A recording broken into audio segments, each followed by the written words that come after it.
நீங்கள் பார்த்து கொண்டிருப்பது நாட்டுக்கோட்டை நகரத்தார் டிவி. ஏன்னா இன்னைக்கு படிப்பதற்கும் எழுதுவதற்கும் நேரம் இல்லை, கேட்பதற்கும் பார்ப்பதற்கும் மட்டும்தான் நேரம் இருக்குது. ஆகையினால எல்லாரும் கேட்கட்டும் அப்படிங்கிறக்காக தான் நான் கலந்து கொள்ளுகிற நிகழ்ச்சிகளெல்லாம் இந்த வரலாறை சொல்லிக்கிட்டு வர்றேன். நாட்டுக்கோட்டை நகரத்தார் எல்லாருக்கும் தெரியும். ஆனால் ரத்தின, மணிமகுட, பூபால, தன வைசியர்கள் அப்படிங்கிறது எல்லாருக்கும் தெரியாது. ரத்தின அப்படின்னா நவரத்தினங்களையும் வியாபாரம் செய்தவர்கள். மணிமகுட அப்படின்னா மன்னர்களுக்கு முடிசூட்டியவர்கள், மன்னர் பின்னோர் என்று அழைக்கப்பட்டவர்கள். பூபால அப்படின்னா நிலக்கிழார்களாகவும் ஜமீன்தார்களாகவும் வாழ்ந்தவர்கள். தன அப்படின்னா எந்நாளும் செல்வம் உடையவர்கள், மன்னர்களுக்கே நிதி உதவி செய்தவர்கள். வைசியர்னா கோத்திரம். ஆகையினால ரத்ன, மணிமகுட, பூபால, தன வைசியர்களாகிய நாட்டுக்கோட்டை நகரத்தார்கள். அந்த 1502 புள்ளியும் அப்படி இங்கே வந்தால் நம்ம குலம் தலைக்காது. ஏன்னா பெண்கள் இல்லை கல்யாணம் பண்ணிக்கிறதுக்கு. அதனால் வெள்ளாளர் சமூகத்திலேருந்து பெண் எடுக்கிறது அப்படின்னா அந்த மன்னன் சரி நம்மளால் தான் இவங்க சமூகம் இந்த நிலைமைக்கு ஆளாயிருக்கு, அதனால் இவர்களை எல்லாம் இந்த 1502 புள்ளிக்கும் நாம் கல்யாணம் பண்ணி வைக்கணும் அப்படின்னு சொல்லி வெள்ளாள வீட்டில் பேசி அவர்களோடு சம்பந்தம் செய்வது என்று பேசுகிற. அப்போ அந்த வெள்ளாள வீட்டில் கொடுக்குற கண்டிஷன் என்ன அப்படின்னா, நாங்கள் பெண் கொடுப்போம் ஆனால் எடுக்க மாட்டோம், ஒன்று. இரண்டாவது, எங்கள் குலகுருவை நீங்கள் குலகுருவாக ஏற்றுக்கொள்ள வேண்டும். நாங்கள் எப்படி அவர்களை மதித்து நடத்துகின்றோமோ அதே மாதிரி நீங்களும் மதித்து அவர்களை, எங்கள் பெண்களுக்கு அவர்தான் குருவாக இருக்க வேண்டும் என்று கேடுவார். அவர் தான் இப்போ துலாவூர் சாமி. அப்படி அந்த 1502 புள்ளியும் திருமணமாகி அங்கே இருந்து கிபி 1427 வருஷம் பிலவங்க வருஷம் வைகாசி மாதம் 21ஆம் தேதி சுக்கிரவார நாள், சுக்கிரவாரம்னா வெள்ளிக்கிழமை, அந்த 1502 புள்ளியும் இந்த குலகுருவோட முதல்ல இறங்கின இடம் ஓங்காரக்குடி. காரைக்குடியினுடைய உண்மையார பேர் என்ன? ஓங்காரக்குடி. ஓங்காரக்குடின்னு சொல்லி பாருங்கள் நீங்கள். எல்லா துறைகளிலும் ஓங்கி வளர்ந்த குடிகள் நிறைந்த ஊர் அப்படிங்கிறது தான் அர்த்தம். அந்த சவுந்தரபாண்டிய மன்னன் இவங்க எல்லாரையும் அழைச்சிக்கிட்டு நீங்கள் எல்லாரும் ஓங்காரக்குடியாக இந்த ஊரில் இருங்கன்னு இடம் கொடுத்தது தான் இன்றைக்கி காரைக்குடி. இப்போ அர்த்தம் இல்லாமல் இன்றைக்கி அது காரை செடிகள் அதிகமாக வளர்ந்ததுனால காரைக்குடின்னு சொல்கிறாங்கன்னு இப்போ பத்திரிக்கையில் ஏதோ போடுறாங்க. உண்மையான பெயர் ஓங்காரக்குடி. அந்த 1502 புள்ளி தான் கடந்த ஆவணி மாதம் 31ஆம் தேதி வரைக்கும் 48,403 புள்ளியாக இருக்குது. எப்போவுமே பிரார்த்தனைகள் இருந்தால் உடனே நிறைவேற்றிடுங்க. எதையும் குறித்து வச்சுக்கோங்க. பிரார்த்தனை போன நிமிஷம் இல்லாமல் உடனே சொல்லிட்டு அதை மறந்துடக்கூடாது. அதனால் சாமி நம்மளை எதுவும் கேட்கலை, நம்ம தான் போய் பிரார்த்தனை பண்ணிக்கணும். அதை குறித்து வச்சுக்கிட்டு உடனே எவ்வளோ சீக்கிரம் அதை நிறைவேற்ற முடியுமோ அதை நிறைவேற்றிடுங்க. நகரத்தார்னா உபதேசம் கேட்டுக்கணும். சமய தீட்சை அதாவது நகரத்தாருடைய மரபு என்ன அப்படின்னா 7 வயசில் உபதேசம் கேட்டுக்கணும். நாம் 7 வயசில் இப்போ கேட்க வேண்டாம், குறைந்தபட்சம் ஒரு 40 வயசு நிரம்பியவர்களாவது கண்டிப்பாக ஆண் பெண் இருவரும் உபதேசம் கேட்டுக்கணும். உபதேசம் என்பது உணவு என்பது உடலுக்கு பலம், உபதேசம் என்பது ஆன்மாவுக்கு பலம். சென்னையில் வைர நகைகள் வாங்க R Arunachalam, A Ramnath, smart diamonds, traditionally modern jewellery, T Nagar, Chennai. ஆன்மீக ஆனந்தம் தரும் சிவம் திருநீர் அணிந்து சிந்தை குளிர்வீர். உங்கள் வாழ்வு சிறக்க சிவம் திருநீர் அணிவீர். வைர நகைகளின் வியாபார சாம்ராஜ்யம் KNC diamonds, carat and carat, Arimalam Muthu Kannan, Ranganayaki Kannan. சாமி நீரு தந்து மக்கள் வெள்ளத்தை, சாமி நீரு தந்து மக்கள் வெள்ளத்தை சத்தியமாய் காத்தருளும் பழனி ஆண்டவா, ஏய்ப்பின்றி எல்லோரும் உன்னருள் பெறவே எங்கும் எழுந்தருளி காத்தருள்வாய் பழனி ஆண்டவா. ஏய்ப்பின்றி இங்கு வந்திருக்கிற எல்லோரும் உன்னருள் பெறவே இங்கு எழுந்தருளி காத்தருள்வாய் பழனி ஆண்டவா. காலில் வலுவேந்தி கருத்தில் உனையேந்தி ஆளுக்கொரு குறையை அவரவரும் நெஞ்சேந்தி நடந்து வரும் உன்னடியார் நல்ல வழி கண்டுயர பழனி மலையானே அருள் புரிய வேண்டுகிறேன். மெய்யன்பர்களே, சிறுவாபுரி நகரத்தார் பாத யாத்திரை குழு அன்பர்களே, நம்முடைய அன்பிற்குரிய நமது நகரத்தார் சமூகத்திற்கு தன்னுடைய கொடையாலும் தர்மங்களாலும் பெருமை சேர்த்து கொண்டிருக்கின்ற VNCT வள்ளியப்பன் அவர்களே, நம்முடைய நகரத்தார் சமூகத்திற்கு பெருமை சேர்த்து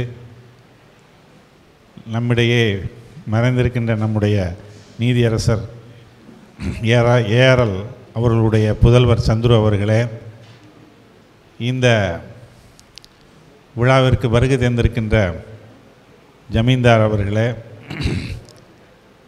மற்றும் இந்த விழாவிலே கலந்து கொண்டிருக்கின்ற நகரத்தார் பெருமக்களே, தாய்மார்களே, அரிது அரிது மானிடராய் பிறத்தல் அரிது, அதனினும் அரிது ஊனங்கள் இல்லாமல் பிறத்தல் அரிது, அதனினும் அரிது இரத்தின மணிமகுட பூபால தன வைசியர்களாகிய நாட்டுக்கோட்டை நகரத்தார் சமூகத்தில் பிறத்தல் அரிது. நகரத்தார் எல்லாருக்கும் தெரியும், நாட்டுக்கோட்டை நகரத்தார் எல்லாருக்கும் தெரியும். ஆனால் ரத்தின மணிமகுட பூபால தன வைசியர்கள் அப்படிங்கிறது எல்லாருக்கும் தெரியாது.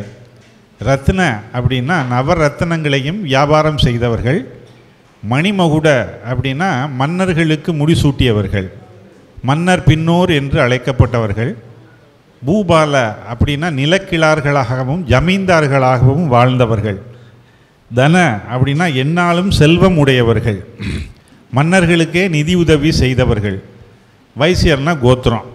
ஆகையினால் ரத்ன மணிமகுட பூபால தன வைசியர்களாகிய நாட்டுக்கோட்டை நகரத்தார்கள். இந்த நகரத்தார் இப்போ நான் சொல்கிற விஷயங்களெல்லாம் எந்த மேடைகள்லையும் நீங்கள் கேட்டிருக்க முடியாது.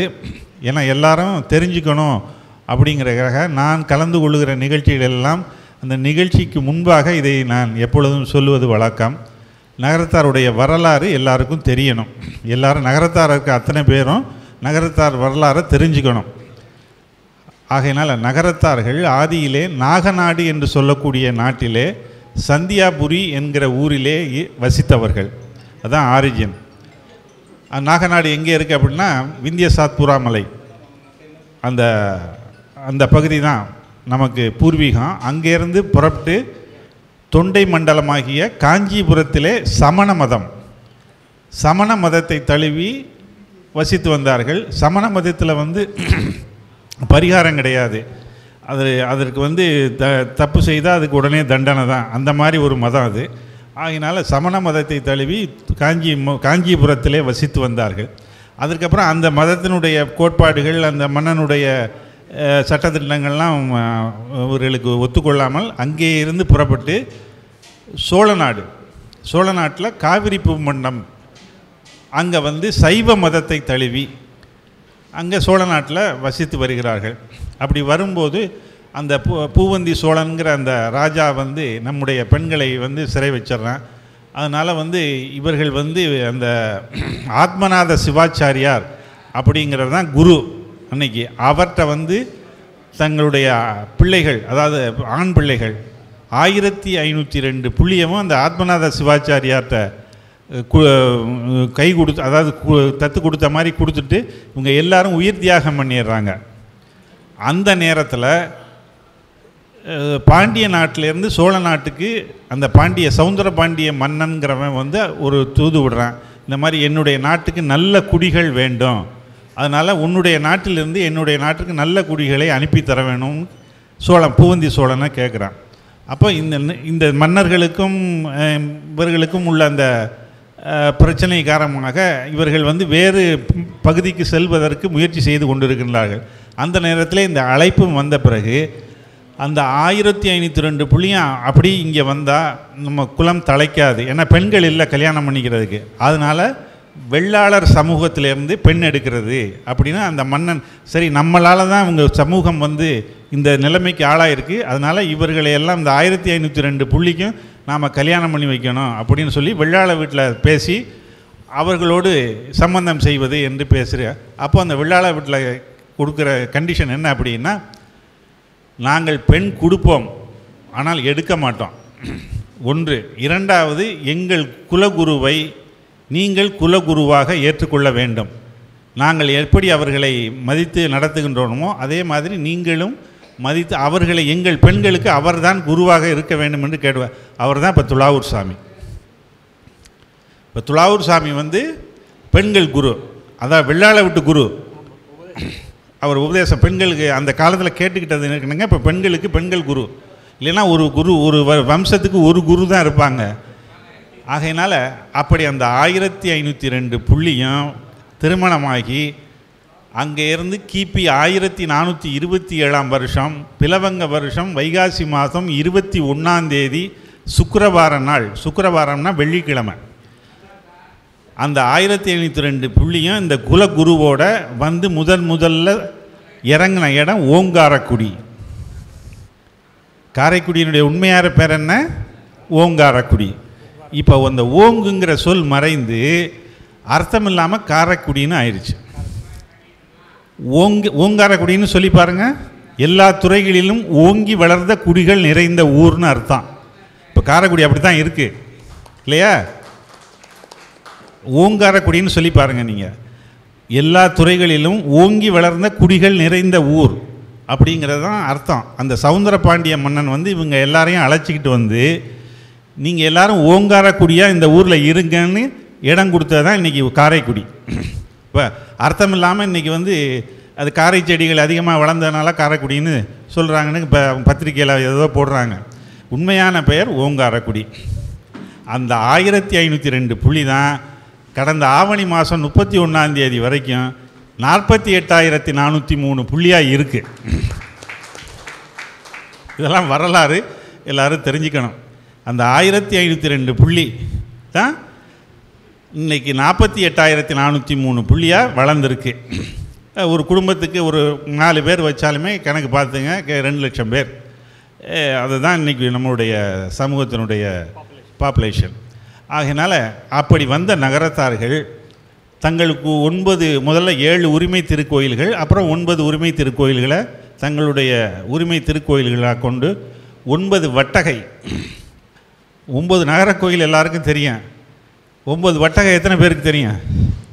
மேலே வட்டகை தெரியும், கீழே வட்டகை தெரியும், 2 தான் தெரியும்.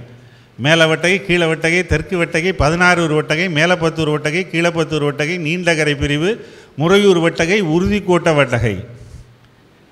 இந்த 9 வட்டகை. இந்த 9 வட்டகையை தங்களுக்குள்ளே பிரிச்சுக்கிட்டு எல்லா கோயில்களுக்கும் சாமி பேர், அதாவது அந்த சவுந்தரபாண்டிய மன்னனுடைய குலதெய்வமான மீனாட்சி சுந்தரேஸ்வரர் பேர் வைக்கலை. ஆட்கொண்டநாதர், சிவபுரந்தேவி, வாடாமலர் மங்கை, திருவீசர், ஜெயங்கொண்ட சோழீஸ்வரர், இப்படி தான் பேர் வச்சுக்கிட்டு வந்தாங்க. அப்போ அந்த மன்னன் சொன்னாரான், நான் இவ்வளோ தூரம் நகரத்தாரை கூட்டியாந்து இங்கே எல்லா பரிபாலனமும் பண்ணி 9 நகர கோயிலும் அவளுக்கு வேண்டிய உபச்சாரம்லாம் எல்லாம் பண்ணியிருக்கேன். ஆனால் ஒருத்தர் கூட என்னுடைய சாமி பேரான மீனாட்சி சுந்தரேஸ்வரர் பேர் வைக்கலை அப்படின்னு நம்ம குருவான குலகுருவான நம்ம துலாவூர் சாமிகிட்ட சொல்கிறாங்க. அப்போ துலாவூர் சாமி நகரத்தார்களை எல்லாம் அழைச்சி இந்த மாதிரி மன்னர் இப்படி ஆதங்கப்படுறாரு. அப்போது முடிவு பண்ணுறாங்க நகரத்தார், இனிமேல் நாம் வசிக்கின்ற ஊர்களிலெல்லாம் சிவாலயங்களை எழுப்பி அதற்கு மீனாட்சி சுந்தரேஸ்வரர் அப்படின்னு பேர் வைக்கிறதுன்னு முடிவு பண்ணி தான் இப்போ எல்லா ஊர்லேயும் நகரத்தார் மீனாட்சி சுந்தர சிவங்கோயில் இருக்குது, எல்லாருக்கும் தெரியும். ஒரு சில ஊர்களில் வேணால் வேறு பேர்கள் இருக்கலாம், மற்ற ஊர்களெல்லாம் மீனாட்சி சுந்தரேஸ்வருடைய பேர் தான் இருக்குது சிவாலயங்கள் பூரா. இதெல்லாம் வந்து நம்ம நகரத்தார்களுடைய வரலாறு. இது வந்து நம்ம துலாவூர் சாமிகிட்ட இதுக்கான ஆவணங்கள்லாம் இருக்குது. இது வந்து அவர் துலாவூர் சாமி நிறைய இதெல்லாம் புஸ்தகம்லாம் போட்டு கொடுத்துருக்காங்க. அவங்களுக்கு இந்த ஆதாரமெல்லாம் நம்ம சொன்ன ஆதாரம் பூரா இருக்குது. அவர்கள் அந்த எளிய புஸ்தகமாக போட்டு கொடுத்துருக்காங்க. ஆனால் எத்தனை பேர் படித்தோம்? ஏன்னா இன்றைக்கி வந்து படிப்பதற்கும் எழுதுவதற்கும் நேரம் இல்லை, கேட்பதற்கும் பார்ப்பதற்கும் மட்டும்தான் நேரம் இருக்குது.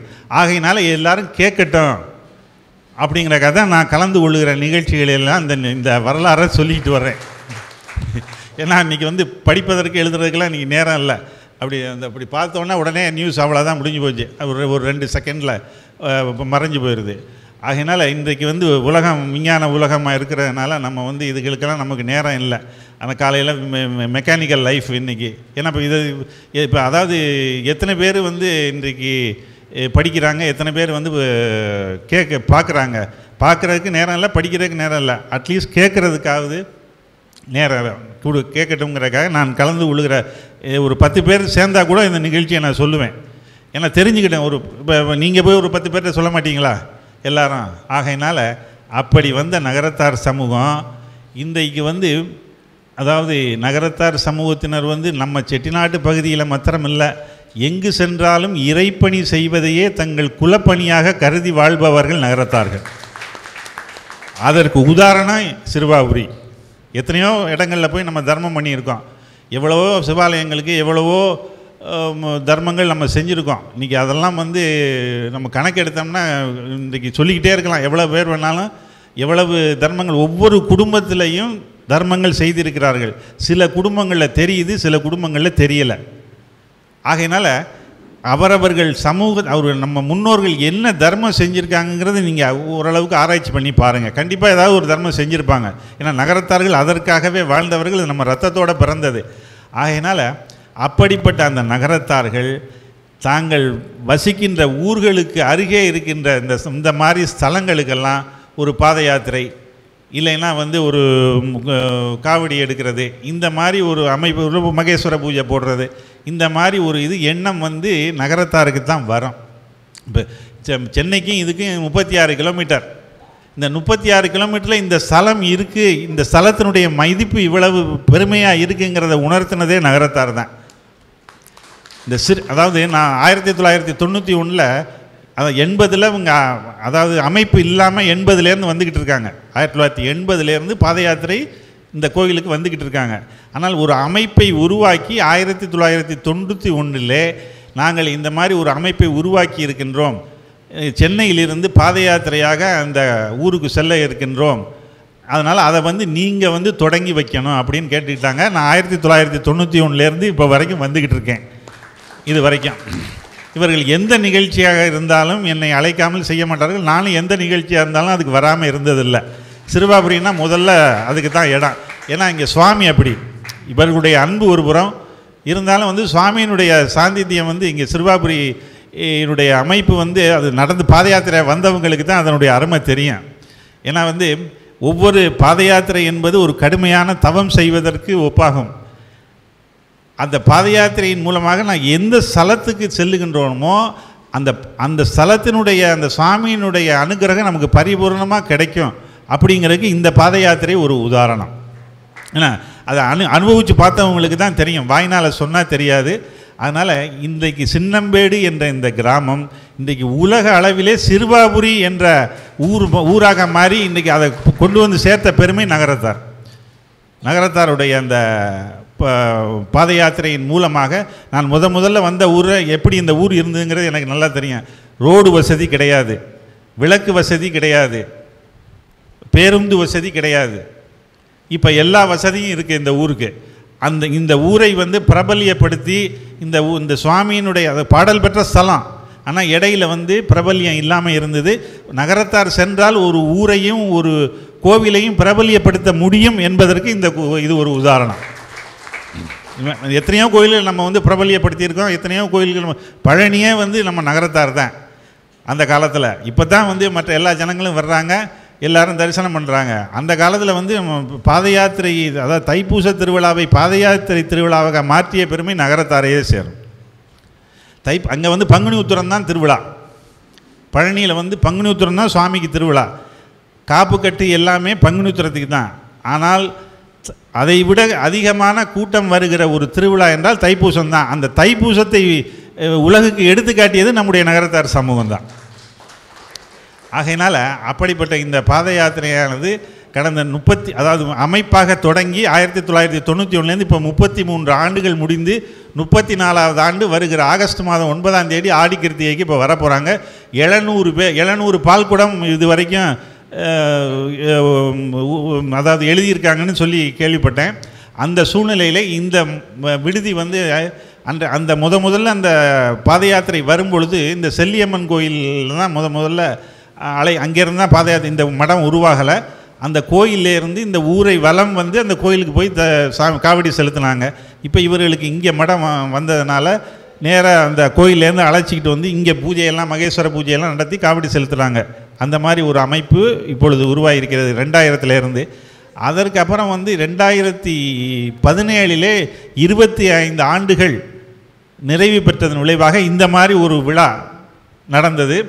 அப்பொழுது இன்றைக்கு தச்சு செய்ததனுடைய துவக்கம் அன்றைக்கு 25வது ஆண்டு நிறைவு விழாவிலே அறிவிக்கப்பட்டது. இந்த மாதிரி பக்கத்தில் இடம் இருக்குது, அதை வந்து நாங்கள் விடுதியாக மறுபடியும் இதை வந்து எக்ஸ்டெண்ட் பண்ண போகிறோம் அப்படிங்கிற ஒரு இதை வந்து அன்றைக்கி முதல்ல அனௌன்ஸ் பண்ணாங்க. அது இன்றைக்கு காலையில் தான் அதை முறைப்படி சிறப்பாக நடந்து உங்கள் எல்லார் மத்தியிலையும் இன்றைக்கி சிறப்பாக நடந்துக்கிட்டு இருக்குது. அப்படிப்பட்ட அந்த விழாவிற்கு எங்கள் எல்லோரையும் அழைத்து இந்த விழாவை சிறப்பாக நடத்தி கொடுக்கின்ற சிறுவாபுரி நகரத்தார் சிறுவாபுரி பாத யாத்திரை குழு ட்ரஸ்ட் மெம்பர்கள் அனைவருக்கும் என்னுடைய வாழ்த்தை தெரிவித்துக் கொள்கின்றேன். இதில் என்ன இன்னொரு முக்கியமான விஷயம்னா, ஒரு குடும்பத்துக்குள்ளே ஒரு அண்ணன் தம்பி ஒற்றுமையாக இருக்க முடியல. ஆனால் இந்த பாத யாத்திரையை பொறுத்த வரைக்கும் ஒவ்வொருத்தரும் அவங்களுடைய குடும்ப விழாவாக இதை கருதி இந்த மெம்பர்கள்லாம் ஒருத்தர் விட்டுக்காம ஒற்றுமை. இன்றைக்கி ஒற்றுமை இல்லைன்னா எதையும் சாதிக்க முடியாது. இன்றைக்கி இப்போ நான் காலையில் வந்ததுலேருந்து பார்த்தேன், ராமநாதன் அவங்க கூப்பிட்றாங்க, நீங்கள் சிதம்பரனே வந்திருக்கங்கிறாங்க, அவங்க முத்துராமண்ணே வந்திருக்கங்கிறாங்க, அவங்க மீனாட்சி சுந்தரம், ஒருத்தர் யாரையும் விட்டுக்காமல் ஒருத்தர் ரொம்ப மகிழ்ச்சியோடு, அதாவது எல்லோரும் ஒரு சகோதர உணர்வோடும் ஒரு சமூக உணர்வோடும் நடந்து கொள்கின்றார்கள் என்பதற்கு இந்த விழாவானது ஒரு எடுத்துக்காட்டாக அமைந்திருக்கின்றது. இது அந்த நகரத்தாருடைய வரலாறு முதல்ல சொல்லிடுவேன். இந்த 4 விஷயங்கள் வந்து பூர்த்தியில் எப்பவும் சொல்கிறது வழக்கம். நகரத்தார்னா உபதேசம் கேட்டுக்கணும், சமய தீட்சை. அதாவது நகரத்தாருடைய மரபு என்ன அப்படின்னா 7 வயசில் உபதேசம் கேட்டுக்கணும். நாம் 7 வயசில் இப்போ கேட்க வேண்டாம், குறைந்தபட்சம் ஒரு 40 வயசு நிரம்பியவர்களாவது கண்டிப்பாக ஆண் பெண் இருவரும் வந்து உபதேசம் கேட்டுக்கணும். உபதேசம் என்பது, உணவு என்பது உடலுக்கு பலம், உபதேசம் என்பது ஆன்மாவுக்கு பலம்.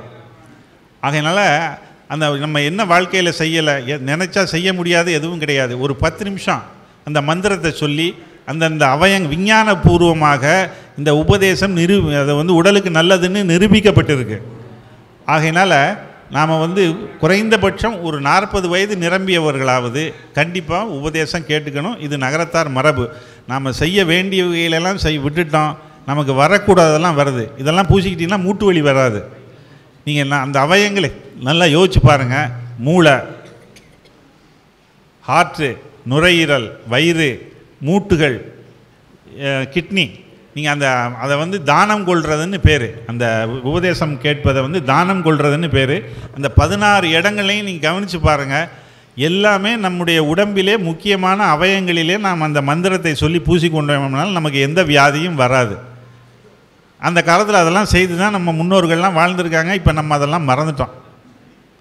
அதனால் அதை கண்டிப்பாக எல்லாரும் கடைப்பிடிக்கணும். குறைந்தபட்சம் 40 வயது நிரம்பியவர்களாவது, 40 வயது நிரம்பிய ஆண் பெண், பெண்களுக்கு விதிவிலக்கு உண்டு, அது சாமி சொல்லி தருவாங்க. குறைந்தபட்சம் 40 வயது நிரம்பிய ஆண் பெண் கண்டிப்பாக உபதேசம் கேட்டுக்கணும். ஒன்று. அடுத்து வந்து குலதெய்வ வழிபாடு ஆண்டுக்கு ஒரு முறையாவது குடும்பத்தோடு போய் தரிசனம் பண்ணிட்டு வாங்க.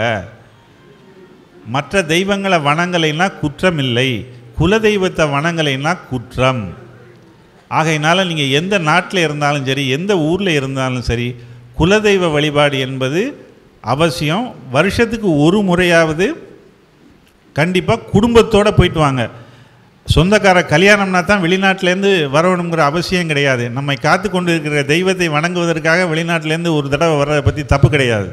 ஆகையினால குலதெய்வ வழிபாடு என்பது நான் அதற்கு நேரம் கருதி நான் வந்து அதை இந்த சில உதாரணங்களையெல்லாம் சொல்லலை. இருந்தாலும் குலதெய்வ வழிபாடு என்பது இருந்தாலும் ஒரு உண்மையிலே நடந்த நிகழ்ச்சி. ஒரு அவர்களைப் போல ஒரு பிரபல்யமான ஒருத்தர், அவர் இல்லத்திற்கு என்னை அழைத்தார்கள். அவர்களுக்கு பலவிதமான சிரமங்கள். என்னை அழைத்து இந்த மாதிரி சிரமங்கள்லாம் இருக்குன்னா, அந்த அவர் கேட்குறதுக்கு முன்னாடி அந்த பகுதியில் இருக்கிற ஒரு குருக்கள் கேட்குறாரு, இவர் பெரிய தர்மஷ்டன், என்ன கேட்டாலும் இல்லைன்னு சொல்ல மாட்டார் இவர், ஆனால் இவருக்கு எதுவுமே ஸ்லாக்கியம் இல்லை, என்ன பண்ணாலும் இவருக்கு எதுவும் முன்னேற்றங்களே வரலையே, என்ன நாங்களும் ஆயுஷ் ஹோமம் பண்ணி பார்த்துட்டோம், என்னென்னமோ ஹோமங்கள்லாம் பண்ணிட்டோம், இவருக்கு ஸ்லாக்கியம் ஆகலை அப்படின்னு கேட்டார். இப்போ நான் அடுத்து கேட்டேன், உங்கள் குலதெய்வம் என்ன அப்படின்னு. அவர் குலதெய்வத்தை சொன்னார். நீங்கள் அங்கே எப்போ போய் தரிசனம் பண்ணிட்டு வருவீங்க அப்படின்னு. அது எப்போ போயிருக்கீங்க அப்படின்னு. நான் அந்த கோயிலுக்கு போய் 20 வருஷம் ஆச்சு அப்படின்னாரு. ஏன் 20 வருஷம் குலதெய்வம் கோயிலுக்கு போகிறதுக்கு ஏன் 20 வருஷம் ஆச்சு, அது வரை ஏன் போய் தரிசனம் பண்ணலை அப்படின்னுட்டேன். இல்லை, அந்த கோயிலுக்கு போயிருக்கும் போது எனக்கும் எங்கள் பங்காளிகளுக்கும் சண்டை வந்துருச்சு. சரி, இந்த கோயிலுக்கு வந்ததுனால தான் சண்டை வந்துச்சு, இந்த கோயில் நம்ம வரவே வேண்டாம்னு முடிவு பண்ணிட்டேன் அப்படின்னாரு. அப்போ நான் கேட்டேன், உங்களுக்கும் பங்காளிகளுக்கும் தானே சண்டை, உங்களுக்கும் குலதெய்வத்துக்கும் எந்த சண்டையும் இல்லையேன்னு கேட்டேன். அதெல்லாம் ஒன்றும் இல்லை, பங்காளியை உங்களை குலதெய்வத்தை கும்பிட வேண்டாம்னு சொன்னாங்களா? அப்புறம் ஏன் என்னமோ அந்த கோயிலுக்கு போகிறனால சண்டை வந்துச்சு, அதுதான் குற்றம். நீங்கள் மற்ற தெய்வங்களை வணங்குறதெல்லாம் அந்த சாமிகள் ஆசீர்வாதம் பண்ணோம். அவர் பில்டிங்கில் இருந்ததுனால அவருக்கு புரிகிற மாதிரி சொன்னேன். அஸ்திவாரம் இல்லாத கட்டடம் கட்டிக்கிட்டு இருக்கீங்க. குலதெய்வ வழிபாடு என்பது அஸ்திவாரம், மற்ற தெய்வங்களை வணங்குவது நமக்கு ஆசீர்வாதம். கட்டடம் மேலே எழுமிக்கிட்டே போகும். ஆக மற்ற தெய்வங்களை வணங்கினாலும் வணங்கவில்லை என்றாலும் குற்றமில்லை, குலதெய்வத்தை வணங்கவில்லை என்றால் குற்றம். அதனால் நீங்கள் இவ்வளவு நாளும் போகாததுக்கு அந்த சாமிகிட்ட போய் மன்னிப்பு கேட்டு இனிமேல் எப்பப்போவெல்லாம் நீங்கள் போக முடியுமோ அங்கே நீங்கள் போகத்தான் உங்களுக்கு எல்லாம் சிலாக்கியமாக வரும்னு இப்போ அவர் நல்லா இருக்கார். இது உண்மையிலே நடந்த நிகழ்ச்சி. ஏன்னா அந்த குலதெய்வ வழிபாடுங்கிறக்காக உங்களுக்கு சொல்கிறேன். இது மாதிரி நிறைய சொல்லலாம். அதாவது தம்பி இந்த உட்காந்துருக்கேன், இவங்களுடைய அண்ணன் பழனி காவடி எடுக்கிறான். தம்பி என்னோட கூட எப்போவுமே இருப்பாங்க. அவங்க அந்த இவனுடைய சித்தப்பா சென்னை பெங்களூர் ஹைவேயில் ஆக்சிடெண்ட் ஆகி உயிருக்கு போராடிக்கிட்டு இருக்காரு. சென்னை ஜிஹெச்சில் வச்சு ட்ரீட்மெண்ட் எடுத்துக்கிட்டு இருக்காங்க. இவங்க என்னோட பாத யாத்திரை வர்றாங்க. நாங்கள் மருதுப்பட்டி என்கிற ஊரிலே தங்கி இருக்கின்றோம். பாத யாத்திரை வந்தவங்களுக்கு தெரியும் மருதுப்பட்டி எங்கேங்கிறது. அந்த ஊரில் தங்கி இருக்கிற பொழுது இரவு 11:30 மணிக்கு ஃபோன் வருது. இந்த மாதிரி உன்னுடைய தம்பி சென்னை பெங்களூர் ஹைவேயில் ஆக்சிடெண்ட் ஆகி சென்னை ஜிஹெச்சில் வச்சுருக்கோம், பல்ஸ் இறங்கிக்கிட்டு இருக்கு.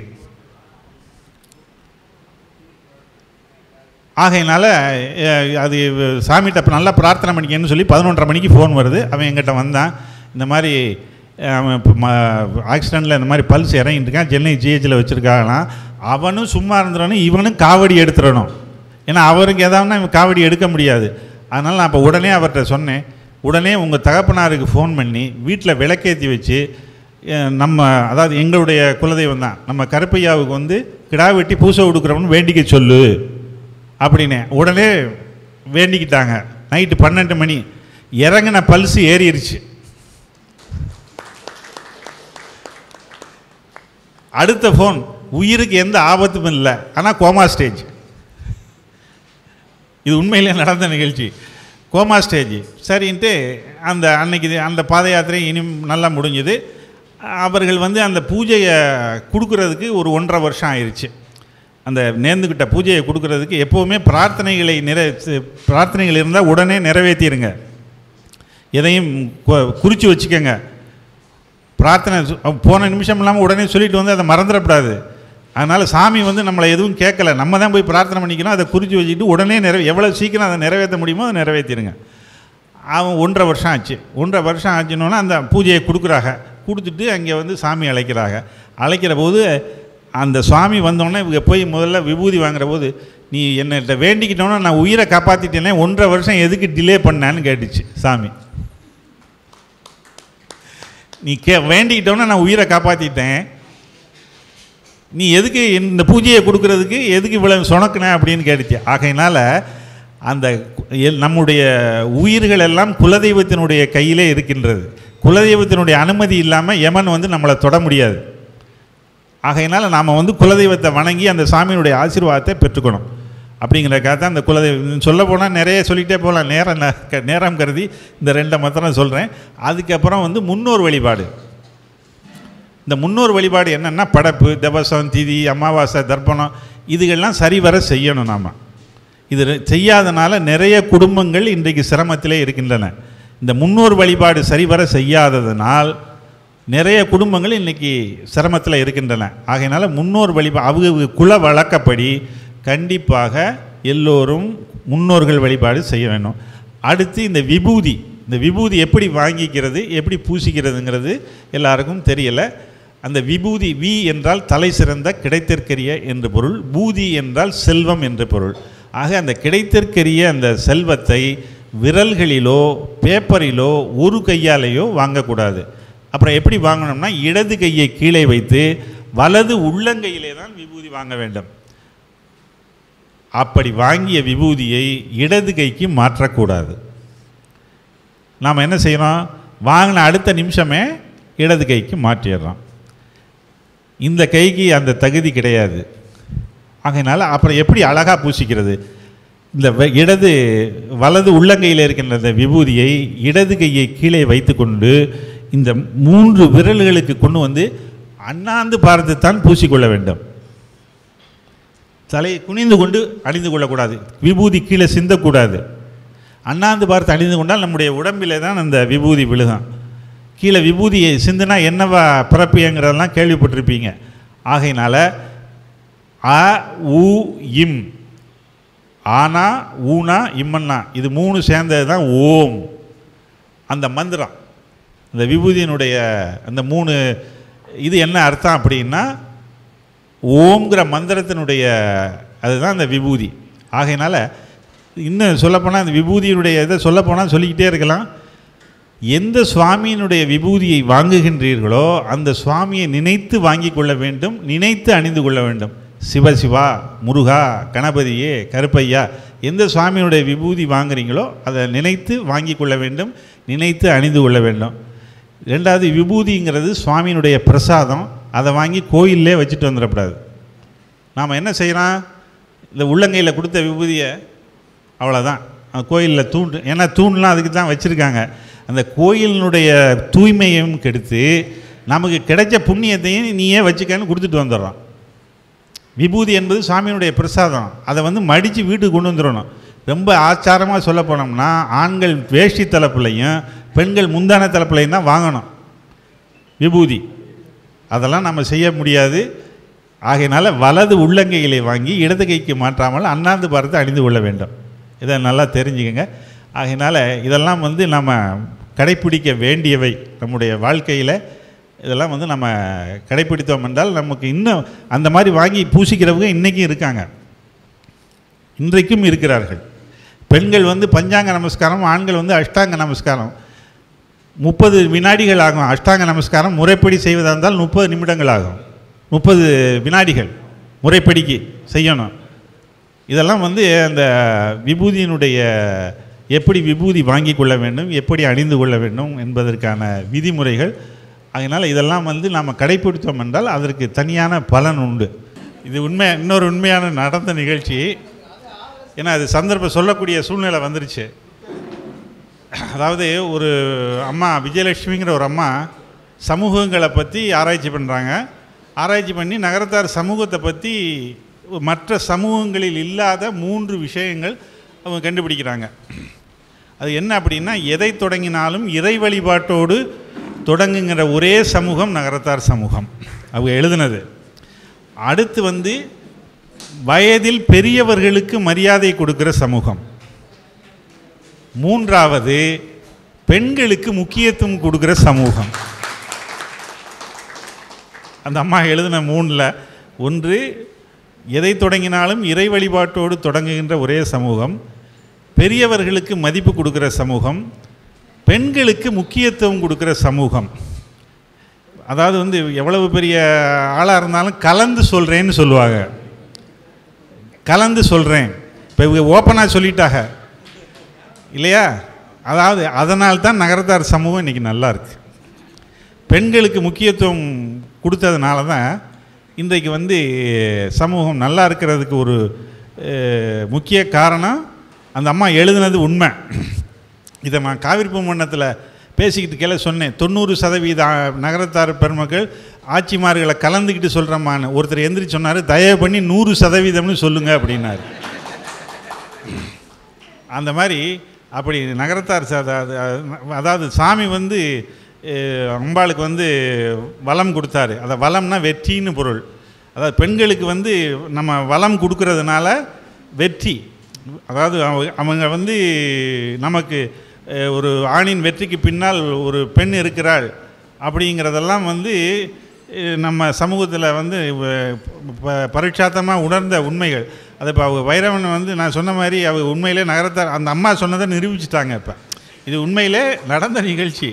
ஆகையினால் இதெல்லாம் வந்து நான் சொன்னேன்ல, நகரத்தார் சமூகத்தினுடைய அந்த அரிது அரிது மானிடராய் பிறத்தல் அரிது அப்படின்னு சொன்னதனுடைய உள்ள வந்து உள்ள விஷயங்கள் இதெல்லாம் சந்தர்ப்பம் வரும்போது நிறைய விஷயங்கள் வந்து சந்தர்ப்பம் வரும்போது சொன்னால் தான் அது இன்ட்ரெஸ்டாக இருக்கும். இதே மாதிரி இன்னொரு செய்தி உங்களுக்கு சொல்லணும். இப்போ அண்மையில் நடந்த நிகழ்ச்சி, நம்ம நகரத்தார் சமூகத்தை சேர்ந்த ஒரு 30 வயசு ஒரு பையன் வந்து தொழில் பண்ணுறதுக்காக, அதாவது ஓடு வியாபாரம் வாங்கி விற்கிறதுக்காக கேரளாவுக்கு போயிருக்கார். கேரளாவுக்கு போனோன்னே இவங்க அந்த முதலாளியை போய் பார்த்து, இந்த மாதிரி நான் தொழில் இந்த ஓடு எனக்கு கிரெடிட்டில் தரணும், நான் ஏதோ குறிப்பிட்ட தொகையை தர்றேன், மற்றபடி நான் கண்டிப்பாக உங்களுக்கு செக்கு தந்துட்டு போகிறேன், இல்லை டிமாண்ட் நோட் போட்டாலும் போட்டு தர்றேன், எனக்கு நீங்கள் வாங்கி வச்சுக்கிட்டு எனக்கு வந்து கிரெடிட்டில் தரணும், நான் எப்படியும் ஒரு 15-20 நாளில் உங்களுக்கு திருப்பி கொடுத்துருவேன் அப்படின்னு சொல்லி இவர் போய் கேட்டிருக்காரு. அவர் புல்லமும் நீங்கள் யாருன்னே எனக்கு தெரியாது, நீங்கள் முழு தொகையும் கொடுத்துட்டு எடுத்துக்கிட்டு போங்க அப்படின்னு சொல்லியிருக்காரு. இவர் சொன்னாராம், என்னால் முழு தொகை நான் எடுத்துக்கிட்டு வரல, ஆனால் வந்து ஒரு குறிப்பிட்ட தொகையை தர்றேன், நீங்கள் எந்த ஊருன்னு கேட்டிருக்காரு. இவர் வந்து செட்டிநாடுன்னு சொல்லியிருக்கணும். இவர் வந்து நான் தமிழ்நாடு சிவகங்கை டிஸ்ட்ரிக்ட்னு சொல்லியிருக்காரு. சிவகங்கை டிஸ்ட்ரிக்ட்னு கேட்டோன்னே அவர் சரி பரவாயில்ல அப்படின்னு, நீங்கள் எங்கே சிவகங்கை டிஸ்ட்ரிக்டில் நீங்கள் எந்த ஊருன்னு கேட்டிருக்காரு. இவர் ஊர் பேரை சொல்லியிருக்காரு, குருவிக்கொண்டாம்பட்டின்னு சொல்லியிருக்காரு. அவங்களுக்கு அப்படியெல்லாம் தெரியலை. அப்போ குருவிக்கொண்டாம்பட்டி சிவகங்கை டிஸ்ட்ரிக்டில் எங்கே இருக்குன்னு, செட்டிநாடுன்னு கேள்விப்பட்டிருக்கீங்களான்னு கேட்டிருக்காரு. ஆமாம் அப்போ நீங்கள் செட்டியாரான்னு கேட்டிருக்காரு. நாட்டுக்கோடை ஆமாண்ணா, எவ்வளோ வேணாலும் எடுத்துக்கிட்டு போங்கன்னாராம். அடுத்த வார்த்தை நான் அப்போ அவர் சொன்னார், நான் நம்ம சமூகத்தில் பிறந்ததுக்கு ரொம்ப பெருமைப்படுறேன். இப்போ நான் சொன்னல அரிது அரிது மானிடராய் பிறத்தல் அரிது அப்படின்னு சொன்னல, இப்போ போன மாதம் நடந்த நிகழ்ச்சி இது. நான் நம்ம சமூகத்தில் பிறந்ததுக்கு ரொம்ப பெருமைப்படுறேன். நாட்டுக்கோட்டை செட்டியார்னோடனே எவ்வளவு வேணாலும் எடுத்துக்கிட்டு போங்க, ஆனால் 15 நாளில் திருப்பி தந்துடணும் அப்படின்னு சொல்லி அந்த நம்பிக்கை, திருப்பி தந்துடுவாங்கிற நம்பிக்கையை நம்ம முன்னோர்கள் நமக்கு ஏற்பாடு பண்ணி வச்சுட்டு போயிருக்காங்க. கேரளாவில் எங்கேயும் நான் உண்மை வேறு எங்கேயும் நிறைய இடங்களில் நடந்திருக்கலாம். இன்றைக்கும் வந்து நம்ம பர்மாவில் வந்து அப்பச்சிங்கிற சொல் வந்து இன்றைக்கும் வழக்கில் இருக்குது, நம்ம மறந்துட்டோம். ஒருத்தர் இந்த சொத்து எல்லாம் விற்கிறதுக்காக போயிருக்காரு. எந்திரிச்சோன்னு அவர் உடனே டீ சாப்பிட்டாரான். நீ எங்கள் அப்பச்சி இல்லைன்ட்டாரான். ஏன்னா எங்கள் அப்பச்சி காலையில் எந்திரிச்சு பல் துளக்கி விபூதி பூசிக்கிட்டு தான் டீ சாப்பிடுவார், நீ அதெல்லாம் பண்ணலை, நீ நகரத்தார் இல்லைன்ட்டாங்களாம்.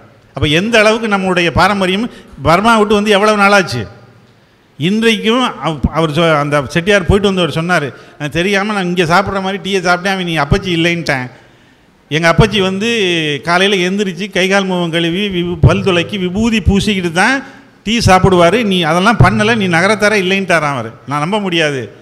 அப்போ எந்த அளவுக்கு நம்மளுடைய அந்த பாரம்பரியம் வந்து பர்மாவில் எத்தனை வருஷம் ஆச்சு, நம்ம பர்மா விட்டு இன்றைக்கும் அந்த அவங்க அதை மனசில் வச்சுருக்காங்க. நம்மளுடைய பாரம்பரியத்தை பற்றி சொல்ல வரேன். நான் அந்த சொல்கிறதுக்கு எஸ்டாப்ளிஷ் பண்ணுறதுக்காக சொல்கிறேன். அந்த அரிது அரிது மானிடராய் பிறத்தல் அரிதுங்கிறது எஸ்டாப்ளிஷ் பண்ணுறதுக்கு இந்த மாதிரி விஷயங்கள்லாம் இப்போவும் நடந்துக்கிட்டு இருக்கு. ஒரு ஜப்பான்லேருந்து ஒரு பெண்மணி வந்து இங்கே நம்ம நகரத்தார் சமூகத்தினுடைய சிறப்புகளை கேட்டு ஒரு ஆராய்ச்சி, அதான் நம்ம நகரத்தார் சமூகத்தினுடைய பழக்க வழக்கங்கள் எப்படி, மரபுகள் எப்படி அப்படிங்கிறத தெரிஞ்சுக்கிறதுக்காக அந்த அம்மா வந்து இங்கே எல்லாம் நம்முடைய எல்லாரோடையும் பழகி கடைசியாக ஒரு முடிவு அந்த அம்மா சொல்கிறாங்க. நகரத்தார் சமூகம் வந்து எக்கனாமிக், அதாவது வந்து வாழ்கிறதுலையும் நடைமுறை வாழ்க்கையிலையும் மற்ற பழக்க வழக்கங்கள்லையும் எக்கனாமிக், ஆனால் 2 விஷயத்தில் எக்ஸ்ட்ரா வேக்கண்ட். ஒன்று சுவாமிக்கு செய்கிறதுலையும் திருமணங்கள் நடத்துகிறதுலையும் எக்ஸ்ட்ரா வேக்கண்ட். அதாவது இந்த எக்கனாமிக்காக வாழ்கிறது எதுக்காக அப்படின்னா, கடவுளுக்கு வந்து நாம் அந்த அவங்க சொன்ன மாதிரி நம்முடைய அந்த நடைமுறை வாழ்க்கையிலே எளிமையாகவும் சிக்கனமாகவும் வாழ்ந்து சுவாமிக்கு செய்கிறதுலையும் திருமணங்கள் நடத்துவதிலையும் அன்னதானம் செய்வதிலையும் தான் அவங்க எக்ஸ்ட்ரா வேக்கண்ட். எக்ஸ்ட்ரா வேக்கண்ட்னா அளவுக்கு அதிகமாக செலவழிப்பவர்கள் அப்படின்னு அந்த அம்மா வந்து இப்போ சமீபத்தில் ஒரு ஆய்வில் சொல்லியிருக்காங்க நம்ம நகரத்தார் சமூகத்தை பற்றி. எம்பெருமான் எல்லாம் வல்ல அருள்மிகு பழனி ஆண்டவருடைய திருவருளினாலே இந்த நடைபெற்றிருக்கின்ற இந்த வாஸ்து பூஜையானது இந்த நம்முடைய பழனியில் வந்து நம்ம மாணிக்கம் அவர்கள் சிறப்பாக கட்டிக்கொடு அவர்கள் நான் அங்கேயே ஆசீர்வாதம் பண்ணேன். இப்போ அதுதான் சொன்னாங்க, அங்கே நீங்கள் ஆசீர்வாதம் பண்ணி எனக்கு தொடங்கி வச்சியே இன்றைக்கு உலக அளவில் எனக்கு பெருமை கிடைச்சிருக்கு. அதே மாதிரி இந்த நிகழ்ச்சியையும் நான் இப்போ தொடங்கியிருக்கேன், எனக்கு சீக்கிரம் இதை நடக்கிறதுக்கு எனக்கு ஆசீர்வாதம் பண்ணணும்னு சொல்லி கேட்டுக்கிட்டாங்க. சிறப்பாக ஒரு கட்டடக்கலை நிபுணர் அவர்களுடைய முயற்சியிலே இந்த கட்டடம் சீக்கிரம் உருவாகி திறப்பு விழாவும் எங்களுடைய முன்னிலையிலே சீக்கிரம் நடைபெறும் என்று கேட்டுக்கொண்டு என்னுடைய உரையை நிறைவு செய்து கொள்கின்றேன்.